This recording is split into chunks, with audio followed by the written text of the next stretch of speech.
Good evening sa ating mga tagapakinig. Welcome back mga ka-push and grind. Of course, ito pa rin ang inyong lingkod, Nurse JB from Virginia. And we are here again tonight, ready to bring you another dose of practical wisdom and motivation. And I'm Linmer, your medtech from Arizona. Yes, si Pinoy MT ito. Kasama niyo ulit kami ni JB dito sa Push and Grind The Prosperity Journey. Yeah, tama. And of course, no, last episode, kumani tayo ng mga maraming magandang mga feedback and comments. Kasi kasama natin last time si Coach Monique at grabe talaga yung financial wisdom na binagsak niya, Repa. So, pero ngayon, back to basic tayo ngayon. Tayo dalawa ulit, back to basic and back in action. Exactly. Kasi this time, pag-uusapan natin ang isa sa pinaka-importanting foundation ng success. Ito yung goal setting. Hindi lang basta pangarap, kundi paano natin isa sa katuparan, step by step. Baby? Tama. So, kaya kung may pangarap ka na matagal mo nang gusto simulan, pero hindi mo alam kung paano, or yung feeling ba na parang magulo. Kumbaga, it's total mess. Sabog-sabog yung mga priorities mo ngayon. So, watch out, mga repa. Okay? Because this episode is exactly right for you. So tara, simulan natin ang journey to clarity, progress, and real results. Welcome to episode 5. So, let's start with the foundation. Bakit ba sobrang essential ang goals pagdating sa pera? I mean, can't we just save money and hope for the best? Sana nga ganun lang, repa. No? By the way, it's a great question. Kasi when we don't set goals, no, we tend to act without direction. Parang kumbaga, yun nga, sinabi ko kanina, parang wala kang sinusunod. Alam mo yung feeling na you are working hard, okay, working so hard, pero parang walang mapupuntahan. Di ba? Para kang kumbaga, sinet mo yung Google Maps mo sa direction to many. Wala kang mapupuntahan. That's what happens when you're earning and spending without a proper target. Di ba?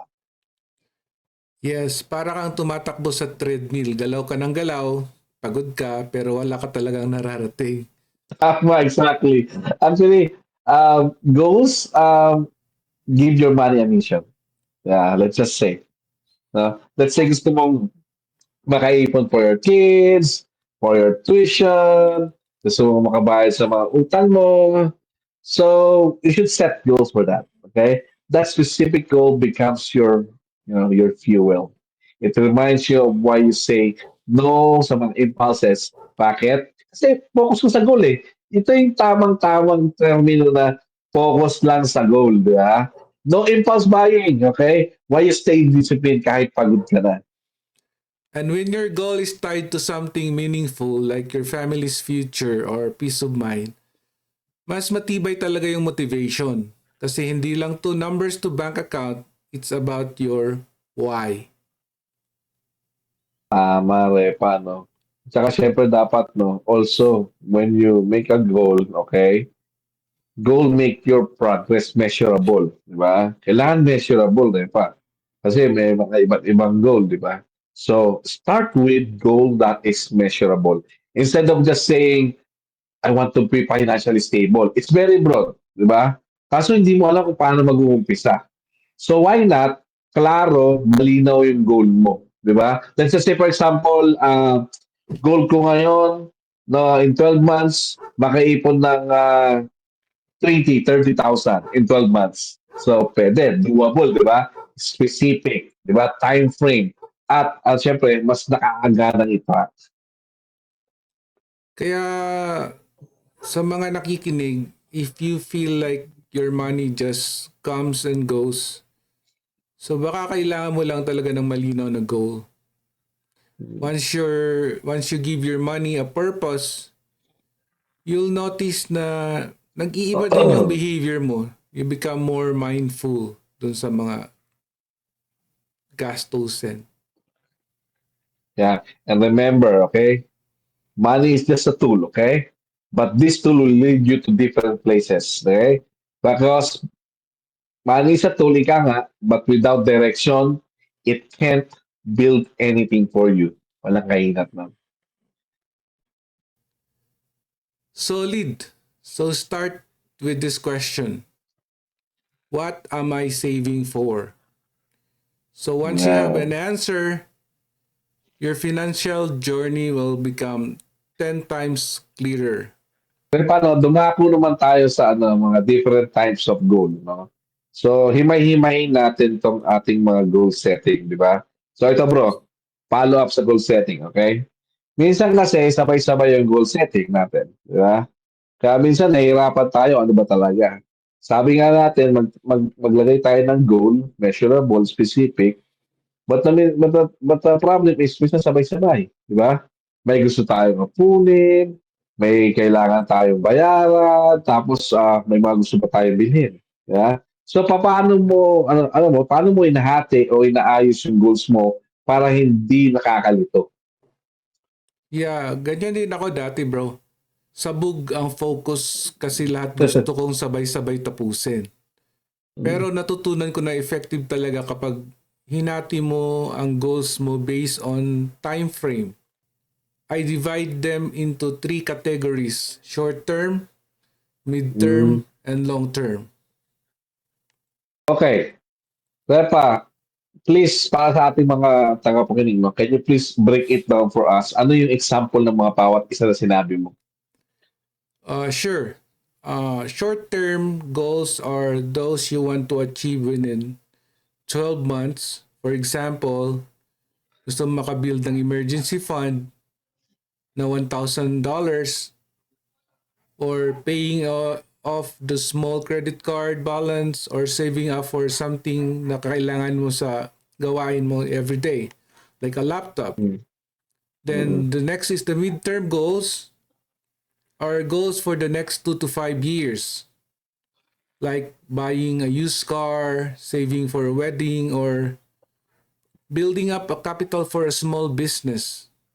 mm, Yung long-term goals naman is those plans that you can achieve after 5 years or more.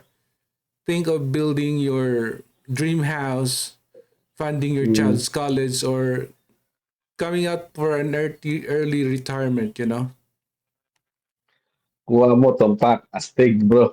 So alam mo, nakaka-relate ako diyan actually kasi remember before, I'd save for everything in one account, di ba? Tapos biglang may mga travel plan, may mga pumasok na ano yun, ang tawag dito, mga later on, mga emergency fund, okay? Then tapos biglang ginagamit ko yung ipon ko, no? I realized it was for my emergency fund pala. So, ayun, balik tuloy, zero. Guilty rin ako dyan kasi dati. Pero sobrang helpful yung clarity kapag alam mo na kung ano yung type yung goal uh, na pinaghahandaan mo. Mas alam mo kung gaano kalaki ang budget, gaano mo katagal Mm. dapat ipunin, at kung pwede siyang ipagpaliban or hindi. At saka in addition on that, it also helps with setting priorities. Di ba? Like, if you know your emergency fund is a short-term list, no? Mas unahin mo siya kaysa sa travel fund po for next year, di ba? Exactly. Kaya mga kapush and grind, try niyong gawin to. List down all your current goals and assign them a short, mid, or long term. So it's a small step that gives you big clarity. Nice one. Actually, natututo ako sa ganitong mga usapan natin, di ba? Hindi lang syempre tayo nag-share, tayo rin, di ba? Natuto tayo sa mga ganitong usapin, di ba? Once you categorize your dreams, I would say they become less overwhelming and more actionable. Di ba? Okay, So let's talk about the part where a dream becomes a goal. Kasi minsan sinasabi natin, gusto kong yumaman or gusto Mm. kong makabayad ng utang, pero vague pa rin. So how do we make a goal clear and actionable, Repa? Yeah, usually bro, yan talaga yung classic mistake tayong mga Pilipino halos. No? Akala natin enough na mayroon tayong gusto tayo, di ba? Pero if your goal is too vague, okay, hindi mo alam kung kailan mo maabot, di ba? Or worse, paano mo sisimulan? How to start, di ba? So dapat dito pumapasok ito, yung ating tawag dito, abbreviation na SMART, no? So maraming meaning ng SMART eh. SMART, maging, smarte, uh, informative, educative. But at this point of time, for our podcast, ihimayin natin siya as abbreviation, okay? Actually, sa mga nurses, sa mga healthcare, alam nila ito. S stands for specific, okay? M, measurable. A stands for achievable. R, realistic. At time-bound. Okay? Malaking tulong to sa atin, yung pagiging smart. Pag pinagsama-sama natin ba? Yung Sige, aspeto na to. sige nga, sample tayo. Let's take a typical goal like gusto kong makaipon. How do Mm, you turn that into a smart goal? okay. So instead of saying, I want to save money, a smart version would be, ito example lang I want to save $1,000 70. Ayan, specific, di ba? Smart. 1,070 in the next 12 months by setting aside 90 per month. So let's check it, okay? Sabi ko, di ba, specific. It says how much at bakit. Measurable. You can track the monthly savings. Yeah? And number three, achievable. Yes, achievable. Imagine 90 per month, di ba? Instead na binibili mo ng mga damit, ano-ano dyan. At least, yung 90 mo napupunta sa something specific goal that you have. Okay? 90 per month is doable for many people. Do you agree with me on that, Repa? Yeah. Tapos realistic, di ba? Because it fits a typical budget, as I said. And last but not the least, time-bound. Kasi binigyan mo sarili mo ng 12 buwan. 12 months, ipunin ko tong 90. Magkakaroon ako 1,070. Di ba? Boom. Ganun lang pala yon. I like Oo. how it removes the guesswork. Kapag malinaw yung goal mo, mas madali siyang sundan. Parang may blueprint ka na. Exactly, Repa. No? And when your goal is measurable, you're not just hoping. Di ba? Kasi you're tracking na. Di ba? Tinatrack mo na yung mga ginagawa mo. You'll know if you're halfway there or if kailangan mong humabol. Kaya sa mga listeners natin, kung may pangarap kayo ngayon, take a few minutes after this episode, sulat nyo yung smart, sulatin nyo gamit ang smart format. So Mm. even just one goal for now. Yeah, actually malaki tulong to sa atin lahat, no? Subukan lang natin, wala nang mawawala, no? You'll be surprised how powerful that one clear goal can be. Yeah. Kasi the moment you make it concrete, believe me, your brain starts looking for ways to make it happen. So hindi na lang siya naging wish, Uh, isa na siyang mission. exactly. Okay, bro. Ngayon naman, no? Let's expand more things about this usaping prioritizing goals, no? So, real talk, okay? Paano kung ang dami mo gustong achieve? Di ba? Ang dami mo gustong achieve, ang dami mo gustong makuha. Like may gusto akong bayaran, ipunin, bilhin. Sabay-sabay silang sumisigaw sa utak mo. Nabobombard ka na. How do you know where to start? Yeah. Sobrang relatable yan. Lalo na sa atin na maraming responsibilidad, family, bills, yung future. Pero ang totoo, you can't do everything at once. Hindi pwedeng gawin lahat in just one Mm. time. So dito darating yung prioritizing. So prioritizing is the key. ang unang tanong dapat ano yung pinaka-urgent. So usually Mm. yun yung mga bagay na may consequence kapag hindi mo ginawa, like paying off high interest debt or building an emergency fund. Ako, tama-tama yan, pa. Sinabi mo yung mga high yield debt. Ako. Kasi kung may utang ka, may 20% interest, tapos inuuna mong bumili yung mga bagong phone, parang sinayang mo lang din yung ipon mo. Ha? Di ba? So, hindi mo na-categorize kung ano urgent mong babayaran. Inuna mo yung hindi importante. So, you're losing money habang nag-iipon ka. Exactly. Kaya ako, I do a simple method. I rate my goals from 1 to 3. Number Mm. 1, must do now. And Mm. number 2, important but can wait. And number 3, nice to have. So example, emergency fund, must do now. Mm. Travel fund, it's important but it can wait. Then bagong PS5, it's nice to have. So ganun. Alam mo, naalala ko sinabi ni Coach Mulik na doon isang episode natin, di ba? Talagang iniisip niya talaga kung talagang kailangan niyo ba to? Kailangan ko ba ngayon? Importante ba sa akin? At talaga bang kung mabubuhay ba siya kung wala yun? So, ang dami. Talagang totoo talaga. Kasi ito talaga system, process, di ba? Nakakatuwa talaga. Pero totoo talaga eh. Nangyayari talaga yung reality, di ba? Ganyan din ako ngayon. Before, I wanted to do everything, di ba? All at once. Napakaano ko eh. Siyempre, bata, siyempre, kumbaga, aggressive, no? So, travel, invest, pay debt. Pero ang ending, na-stress ako. Tapos ended up, wala ako natapos. And here's another tip. Focus on one major goal per season. Like this quarter, Mm. I'll focus on saving $500. The next quarter, I'll focus on paying off one credit card para hindi ka mentally drained. Kumbaga. Mm. I love that. I love that. 100% agree. So, one goal per season. Sabihin natin, no? One goal per season gives you win. No? Gives you win you can build on.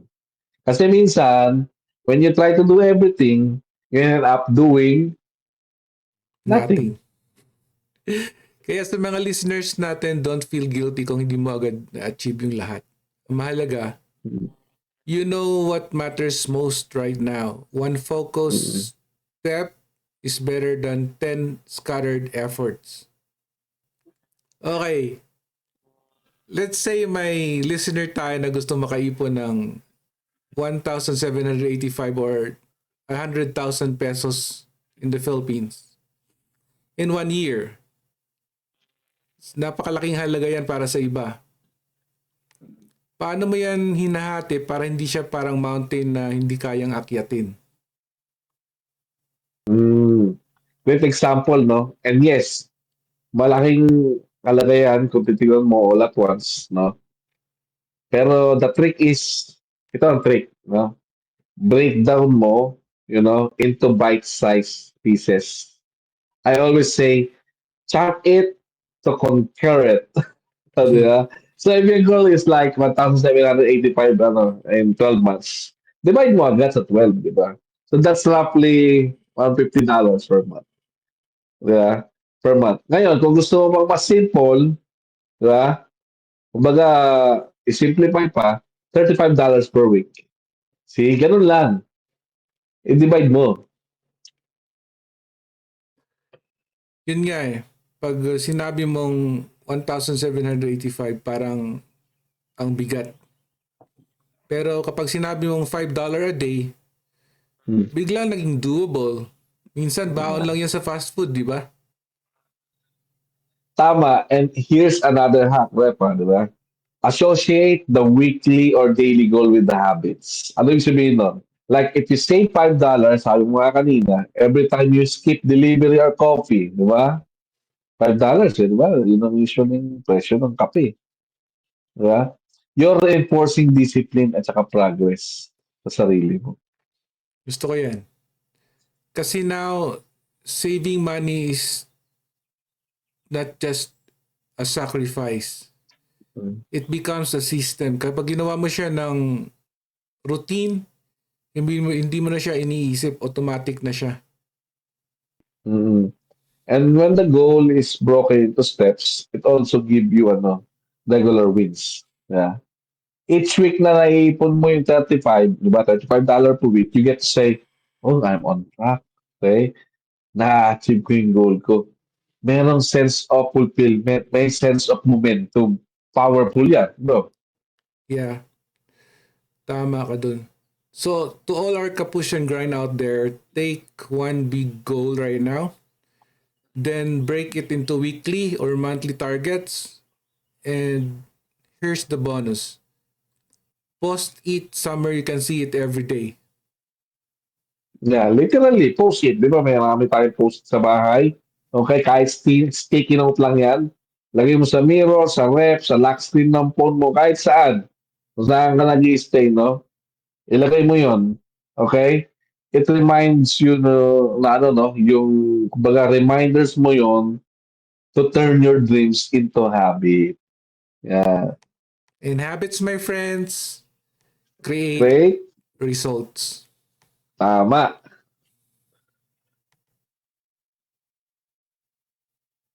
So, bro, let's say may goal ka na, no?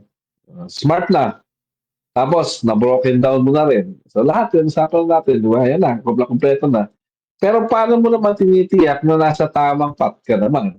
Kasi kahit gaano kaganda yung plano, kung hindi mo binabantayan, di ba?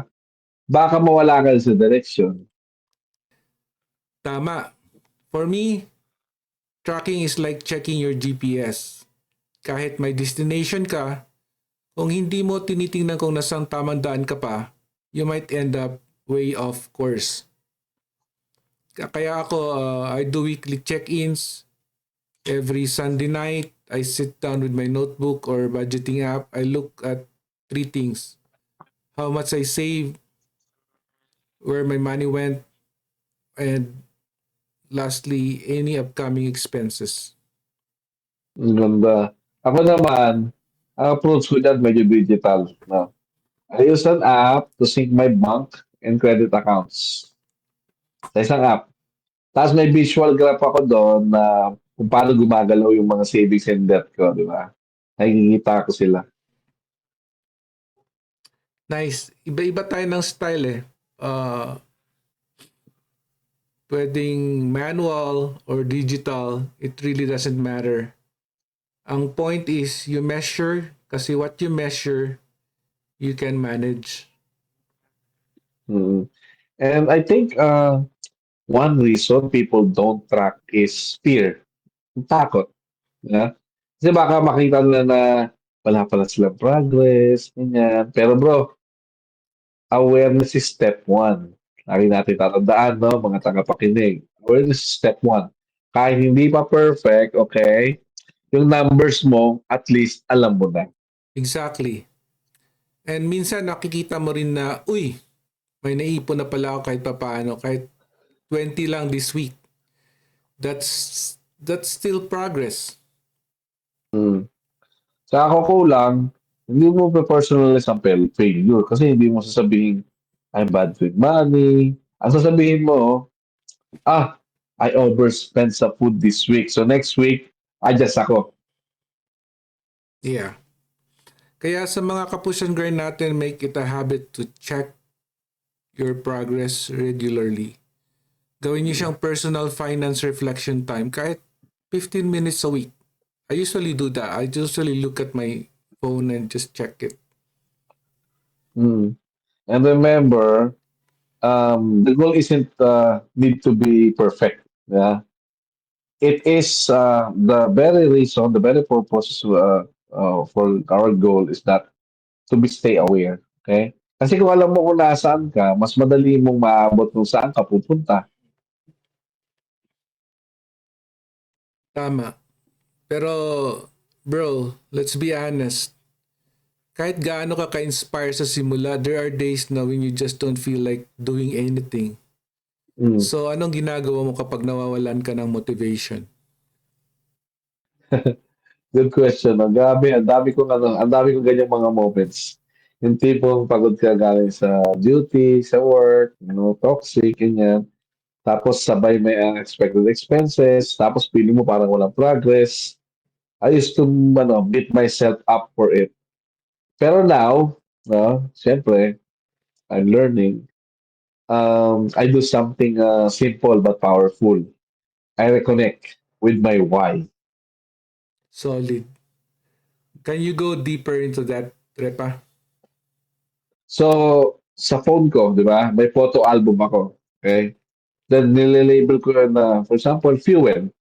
So, photo album ko yun, nandun yung mga picture ng anak ko, ng bahay ko, yung mga old payslip na sobrang, ano pa, no? Kumbaga, nabili kong mga big expenses, di ba? Every time I feel tired or lost, tinitignan ko lang yung album na yun. Binabrowse ko siya. Kasi it reminds me why I started this journey in the first place dito sa Amerika. Namomotivate ako pag nakikita ko yun. Pareho tayo. Ako naman, I keep a journal where I write down small wins like nakapagbayad ako ng extra sa utang or nakapag-skip ako online shopping ngayong araw na to. And on hard days, I reread those pages, nakakaboost siya ng moral. Ang galing, no? Sometimes kasi, we don't need new strategies naman. We just need to remember kung gaano na ba tayo layo, no? How far we've come.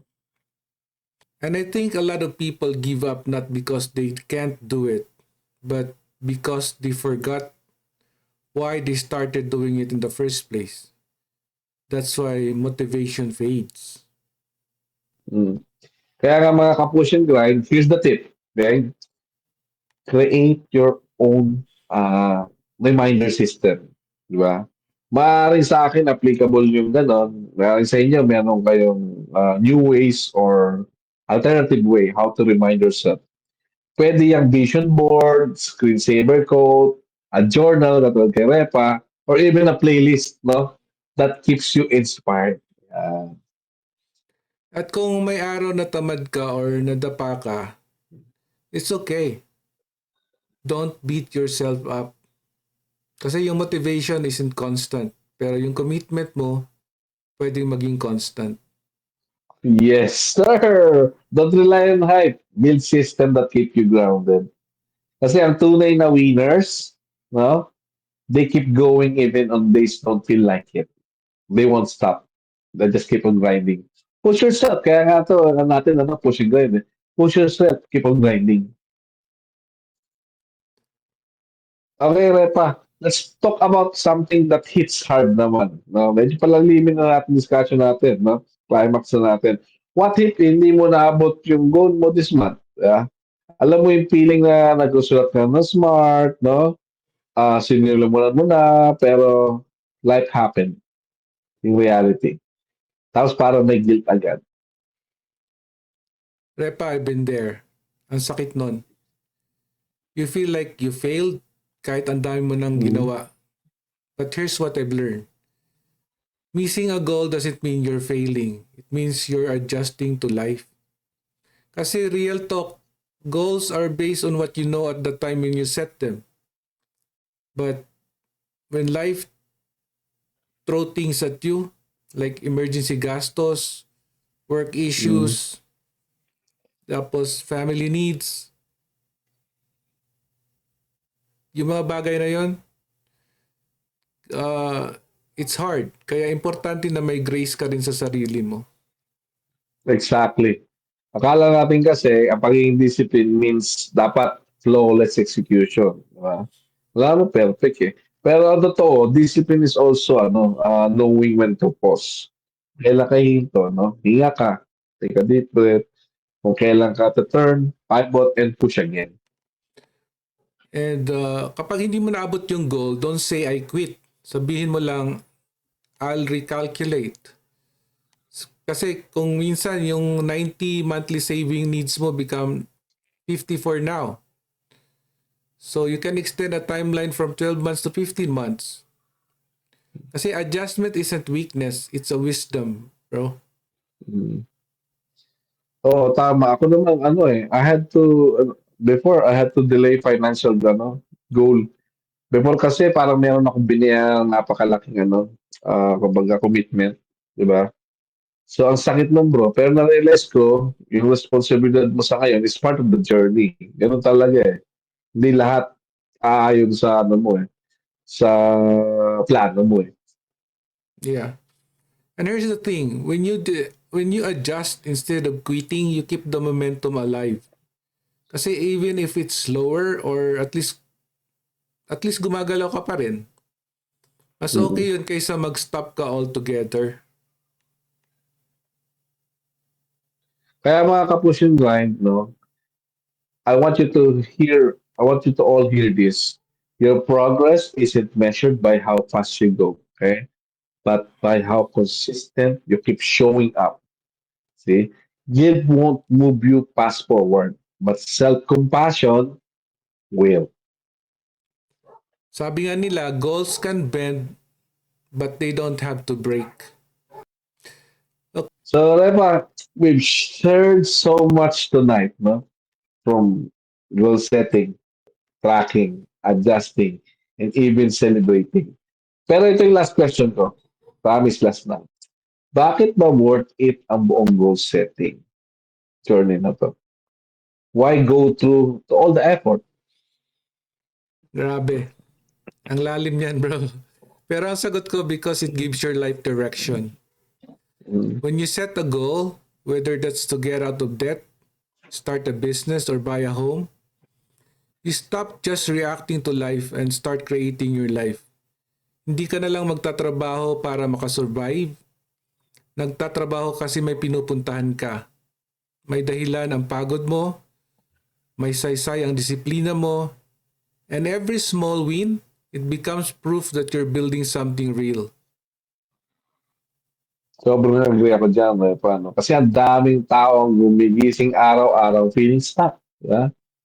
Dahil wala silang direction. Pero the moment you set a goal, you give yourself hope. You Tama. say, this is what I want. Okay? And I believe I can do it. At kung meron kang goal at meron kang gusto, just pray for it. God will provide it.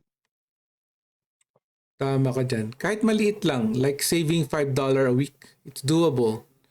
Then, writing down your budget, that's still you taking control and you saying that I'm not settling for less anymore.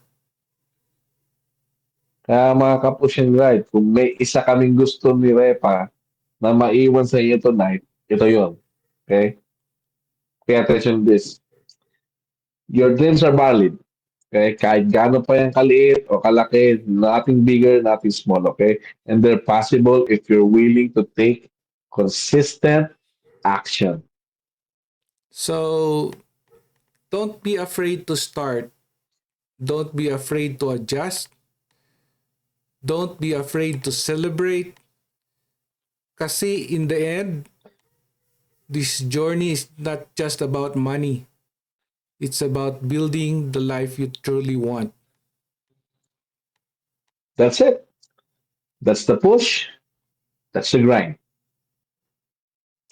Grabe bro, solid ng episode tonight na ang daming value, ang daming mga pointers, ang daming mga tips, advices na nabigay natin sa ating mga tagapakinig.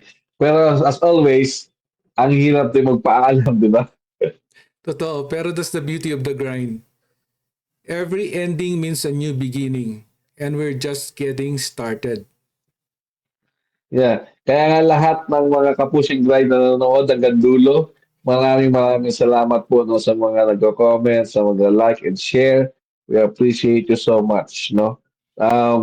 We appreciate you more than you know.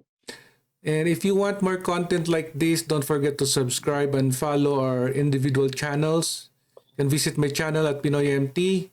So doon ko nilalagay yung personal vlogs, love life at financial growth journey ko. And for behind the scenes, life as a nurse at more mindset money tips, check out mo rin yung mga content namin dito sa Team Luberial, no? Sa aking YouTube account.